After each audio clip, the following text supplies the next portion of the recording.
The Sunday pot roast dinner had been a family tradition for 23 years. Every week, same time, same table, same disappointed looks directed at me across the mashed potatoes. This particular Sunday in March, I was cutting into my roast when Dad launched into his familiar refrain. 20 years, he said, shaking his head as he reached for the gravy.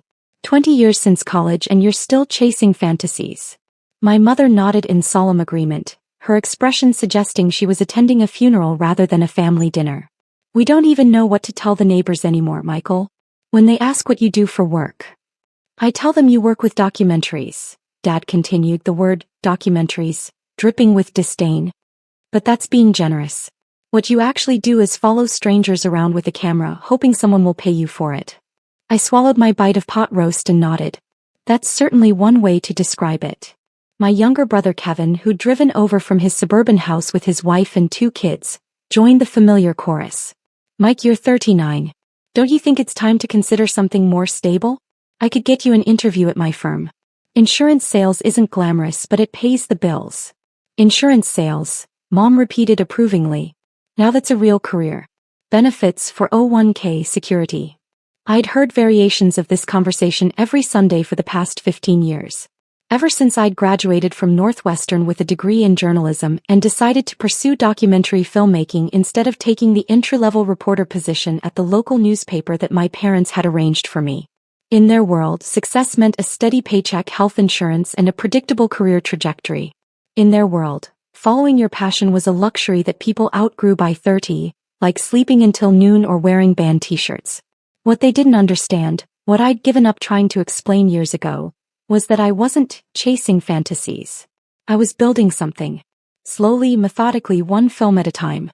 The thing is, Dad continued, warming to his favorite theme, documentary filmmaking isn't a real job. It's a hobby that some people manage to get paid for occasionally. But you can't build a life on occasionally. Kevin's wife Sarah chimed in helpfully. Kevin's company has great benefits. Full medical, dental, vision. Plus they match 401k contributions up to 6%. 6%, Mom repeated reverently as if Sarah had just quoted scripture. I took another bite of pot roast. The meat was perfectly tender, the gravy rich and savory. Mom might not understand my career, but she could definitely cook. You know what bothers me most? Dad was building toward his closing argument, the one he delivered at least twice a month. You have real talent. Your college professor said so. You could have been a journalist at a major newspaper by now. Instead, you're living in that cramped apartment, driving a 10-year-old car, wasting your intelligence on projects that go nowhere. 20 years and still a failure, he concluded with the satisfaction of a prosecutor resting his case. Mom added her own closing statement. We're ashamed to tell people what you do. The words hung in the air above the dinner table like incense at a particularly depressing church service. I looked around at my family. Dad in his golf shirt and khakis, Mom in her Sunday best, Kevin and Sarah representing the suburban ideal with their matching wedding rings and carefully coordinated outfits. Their disappointment in me was so familiar it had become comfortable, like an old sweater that didn't fit properly but was too worn to throw away. I understand your concerns, I replied, the same response I'd been giving for years. The truth was more complicated. Over the past 20 years I'd made 7 full-length documentaries. 2 had won awards at film festivals. 3 had been picked up by streaming services. 1 had aired on PBS and been nominated for an Emmy. The most recent one, about corruption in youth sports leagues, had been acquired by Netflix and was currently trending in the top 10. But explaining this to my family was like trying to describe color to someone who'd been blind since birth. They had no framework for understanding a career that didn't follow traditional corporate hierarchies or provide predictable monthly paychecks. Michael, Mom said, leaning forward with the expression she used when delivering particularly important wisdom, it's not too late. You're still young enough to start over. Kevin's firm is always looking for good people. Kevin nodded enthusiastically. The training is only 6 weeks. You'd start at $45,000 base salary plus commission. With your communication skills, you could probably make $60,000 or $70,000 your first year. $60,000 or $70,000. The Netflix deal alone had been worth more than that, but there was no point in mentioning it. They'd either not believe me or find some way to diminish it. That's very generous of you to think of me, I said instead. Dad set down his fork with a decisive clink. The problem, Michael, is that you've always been too proud to accept help. too stubborn to admit when something isn't working. 20 years of evidence, Mom added. At some point you have to face reality. Reality. As if the life I'd built wasn't real because it didn't resemble their definition of success. I was about to respond when my phone rang. In the Hamilton household, phones were silenced during Sunday dinner. It was one of Mom's unbreakable rules, right up there with no elbows on the table and always finishing what's on your plate. But I'd forgotten to turn off my ringer, and the sound cut through the conversation like a fire alarm. Sorry, I said, reaching for the phone. I'll just turn it off. But when I saw the caller ID I paused. CBS News. Specifically, the 60 Minutes production office. I looked around the table at my family, all staring at me with expressions ranging from irritated to disappointed. My phone continued ringing. You know what? I said, making a decision that would change everything. I should probably take this.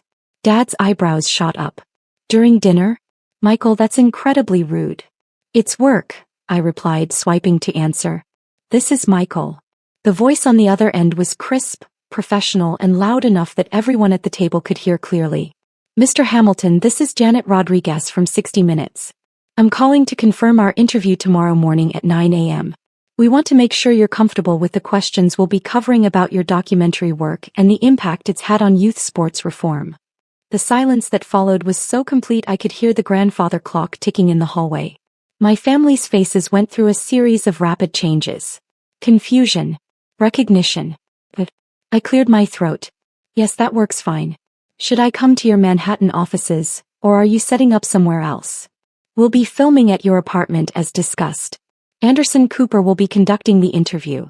We expect about 2 hours for the full segment, though obviously only a portion will air. Anderson Cooper. The grandfather clock seemed to be ticking louder. Perfect, I replied, my voice steady despite the fact that my father's fork had literally slipped from his fingers and clattered onto his plate. I'll see you at 9. Excellent. And Mr. Hamilton? Congratulations again on the Netflix success. The impact your documentary is having on youth sports policy is remarkable. We're looking forward to discussing it. I thanked her and hung up. The silence stretched on. And on. Finally, Kevin found his voice. Did she just say 60 minutes? And Anderson Cooper, Sarah added weakly. I set my phone on the table and picked up my fork. Anyone want to pass the green beans? Dad was staring at me like I'd just announced I was an alien from Mars. Michael, what documentary was she talking about?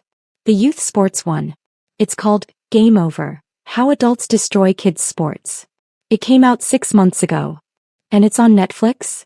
Mom's voice was barely above a whisper. Yes. It's been in the top 10 documentaries for the past 3 weeks. More silence. Kevin's 2 young children, who'd been coloring quietly at the end of the table, continued their artwork, blissfully unaware that the adult world around them had suddenly shifted on its axis. But Dad struggled for words. You never said, we had no idea. You never asked, I replied simply. When I mentioned I was working on a documentary about youth sports, you said it sounded boring and changed the subject. The truth of that statement hit the table like a physical blow. Mom's hand went to her throat. 60 Minutes wants to interview you about your work? Apparently so. Kevin was pulling out his phone with trembling fingers. Game over. Let me look this up. As he searched, the silence continued. I took another bite of pot roast, genuinely enjoying the meal despite the tension crackling around the table like electricity before a storm. Holy shit, Kevin breathed, then immediately looked at his children. Sorry honey, Daddy said a bad word. But Mike, there are articles about you everywhere. NPR, The Washington Post, ESPN. He kept scrolling, his expression growing more stunned with each search result. It says here that your documentary has led to policy changes in youth sports leagues across 12 states. That you exposed a network of coaches who were taking bribes to manipulate game outcomes. That 3 people have been arrested based on evidence in your film. Dad reached for Kevin's phone with shaking hands. Let me see that. As my family passed the phone around, reading article after article about my work, I continued eating dinner. The pot roast really was excellent. Michael, Mom said finally, her voice strange and small, why didn't you tell us about any of this? I set down my fork and looked at her. Really looked at her. The woman who had raised me, loved me, worried about me, and spent 15 years telling me I was a failure. Mom, 3 months ago when I mentioned I was working on this project, do you remember what you said? She shook her head, though I could see in her eyes that she was beginning to remember. You said, Michael, honey, maybe it's time to stop playing with cameras and find something that actually matters. The words fell into silence. And Dad, I continued, when I told you I'd gotten funding for the project, you said it was just another excuse to avoid getting a real job. Dad's face had gone completely white. We didn't know. You didn't know because you didn't want to know. Every time I tried to explain what I was working on, you either dismissed it or suggested I do something else instead. Kevin was still scrolling through search results. Mike, there are dozens of articles here. Reviews calling your work groundbreaking and essential viewing. How long has this been going on? Which part? The recognition? About 2 years. The work itself? 20 years, like Dad said. Sarah, who had been quiet through most of this, finally spoke. Michael, if you're this successful, why do you live so simply? The small apartment, the old car. It was a fair question and one that got to the heart of our family's confusion. Because I don't need much space or fancy things. I travel for work constantly. When I'm home, I'm usually editing, which means I need a quiet place with good equipment, not a big house. The car is reliable and paid for. Why would I spend money on status symbols when I could use it to fund my next project? But the money.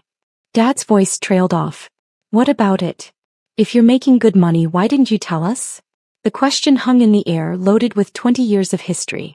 Because every conversation we've had about my career for the past 15 years has been you telling me what was wrong with it and what I should do instead.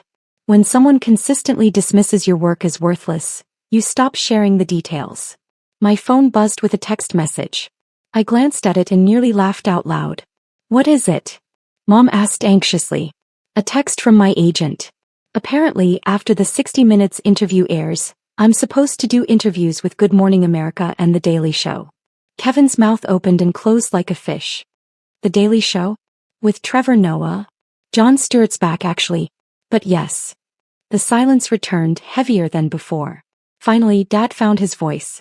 Michael, I owe you an apology. We all do. We had no idea you were this successful. Define successful. The question stopped him cold. Well, the recognition, the awards, the media attention.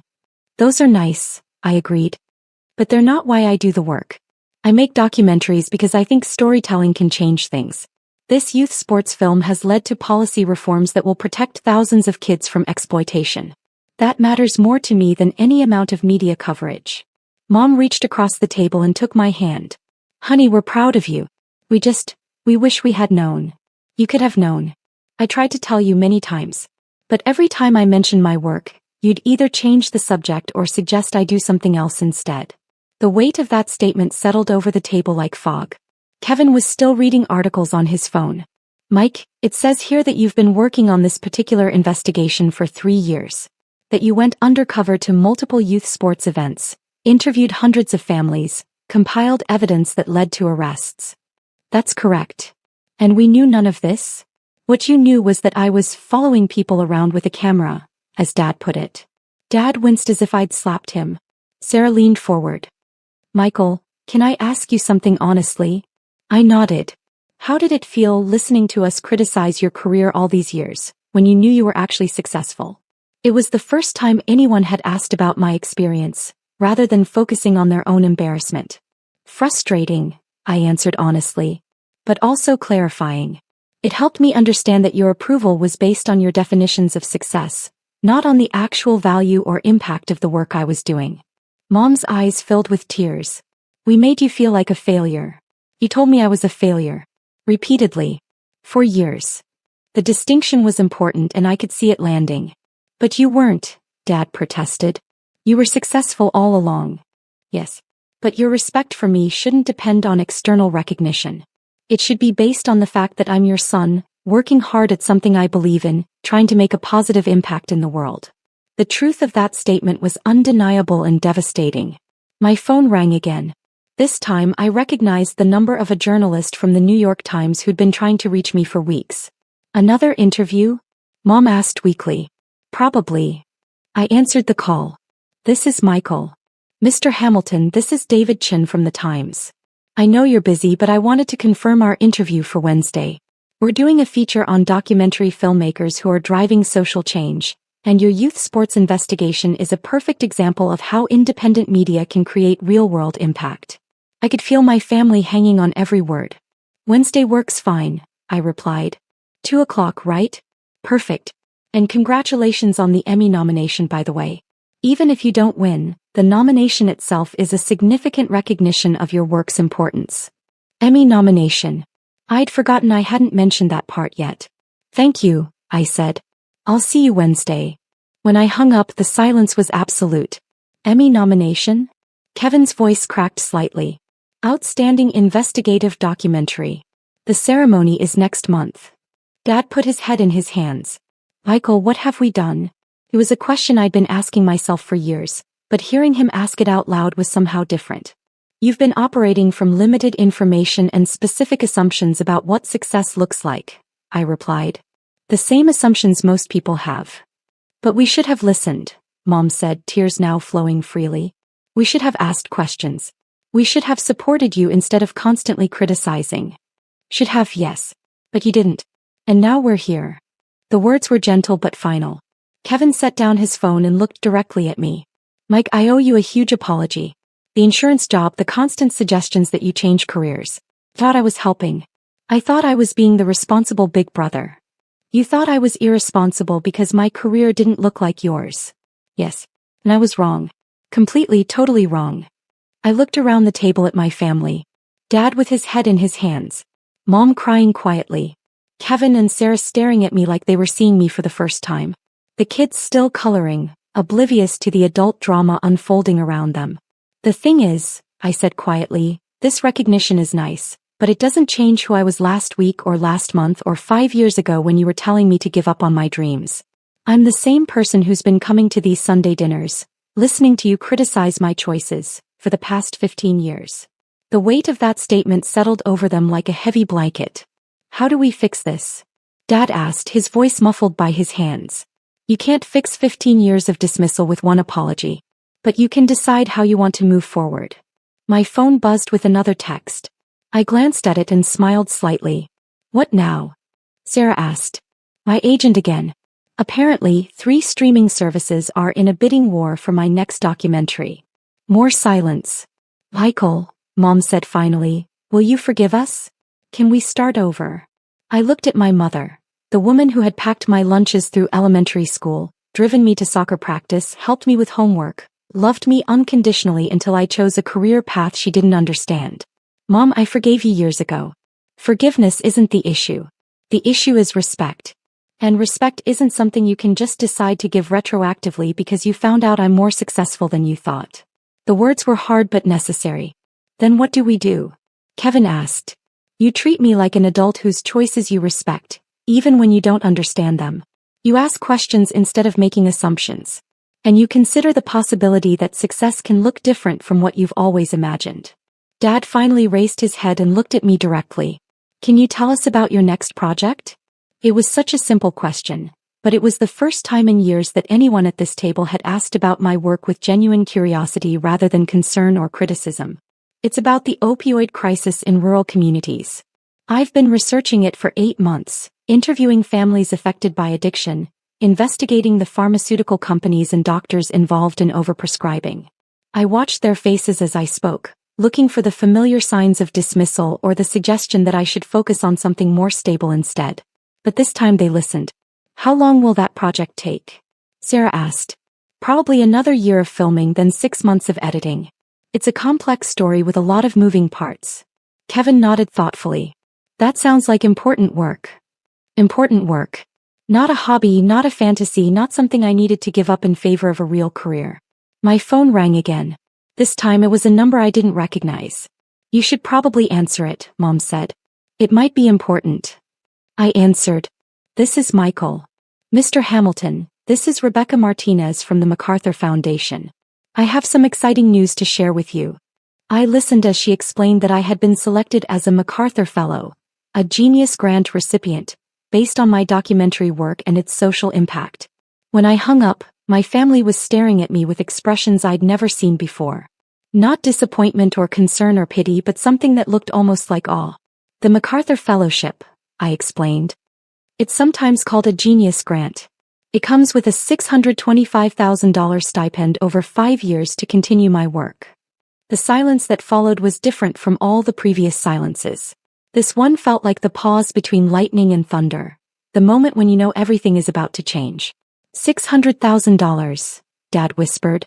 To keep doing exactly what I'm already doing, I confirmed. Mom reached across the table and took both of my hands in hers. Michael, I am so sorry. We are so sorry. We had no idea who you really were. You had every opportunity to find out, I replied gently. You chose not to. The truth of that statement was undeniable. As I drove home from dinner that night, I thought about the conversation, the phone calls, the look of shock and shame on my family's faces when they realized how wrong they'd been about my life. It felt like vindication, but not the kind I'd imagined. There was no satisfaction in watching people who loved me realize they'd been hurting me for years. There was only sadness at the time we'd lost, the conversations we could have had, the support I might have felt if they'd taken the time to understand my work instead of dismissing it. My phone buzzed with a text from Kevin. Mike, I know I can't undo years of being wrong about your career. But I want you to know that I'm proud of you. I always have been, even when I didn't show it right. Then one from Mom. Sweetheart, I love you and I'm sorry. Can you help me understand your work better? I want to learn. And finally one from Dad. Son, you were right and I was wrong. About everything. I'm sorry it took 60 minutes for me to see it. I smiled as I pulled into my parking space at my small apartment building. The same building they'd spent years suggesting I should move out of in favor of something more impressive. Tomorrow Anderson Cooper would interview me about my work. Next week, the New York Times would publish a feature about my investigation. Next month I might win an Emmy. But tonight I was just Michael Hamilton, documentary filmmaker, going home to review my notes for tomorrow's interview and maybe call my agent back about those streaming service offers. The same person I'd been yesterday and the day before that and every day for the past 20 years. The only thing that had changed was my family's perception. And while that was nice, it wasn't why I did the work. I did the work because it mattered. Because stories had the power to change things. Because someone had to shine a light into dark corners and ask difficult questions. The recognition was gratifying. The family's newfound respect was welcome. But the work had always been enough. It always would be.